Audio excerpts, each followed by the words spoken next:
n'a pas de dossardo dans le dos. Ce n'est pas la maladie d'amour. Elle ne vient pas d'ici, de là, ni même du blues. Ce n'est pas la musique que l'on aime.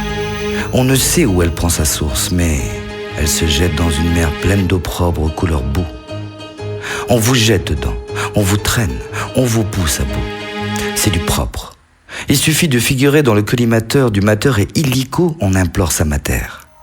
Elle vient de la rue, de l'humeur du corbeau qui se rue la langue bien pendue pour que les langues de vipères ruent dans les brancards et brocardent les esprits peu de rue.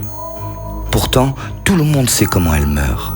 En aucun cas comme on se meurt l'hiver dans la rue, ni aussi facilement qu'un rhume meurt quand viennent les beaux jours, sans rigueur. Rentrée dans les mœurs, elle fait plus de bruit quand il s'agit du dandy, du nanti. Pour briser les ondits, il faut un démenti, voire des preuves pour surpasser l'épreuve. Ces nurses savent qu'il paraît qu'elle paraît dans les tabloïds, qu'elle paraisse aperçue entre deux entrevues, alors qu'elle devrait apparaître au tableau B, dans chaque cabinet de médecin. On chouchoute les légendes, on évoque la réputation, on conforte le fil conducteur pour court-circuiter l'honneur, on installe la crainte du qu'en dira-t-on, on insinue la complaisante médisance qui trucide la liberté du conditionnel et on colporte les ragots de moutons. Elle est plus belle que moi, on ne la voit jamais, Isabelle a le sida.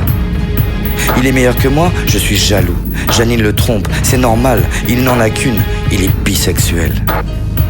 Il ne s'est rien passé dans ma vie, je suis aigri. Je suis le fils d'Yves, ressortez la boîte de buis et surtout, n'oubliez pas d'acheter mon futur recueil. Il parle de ces 10 femmes à Sion, cachées par la discrétion suisse. Ou encore, je suis naïf, avide, fanatique. Paul est mort, ce n'est pas lui qui traverse le passage piéton sur la photo. En ce qui me concerne, la rumeur que j'apprécie, elle monte tout doucement, à la même vitesse lancinante que le trac. Elle vient à mes oreilles dans certaines circonstances. Elle arrive âme par âme, au fur et à mesure que les minutes s'égrènent. C'est celle des vers s'entrechoquant, des bavardages indistincts, de la musique de fond couverte par le flux de paroles avant le concert, le spectacle, la manifestation. D'ailleurs, je n'ai toujours pas compris comment on a osé baptiser une si belle sensation du même nom qu'une infamie briseuse de ménage ou de famille sans ménagement.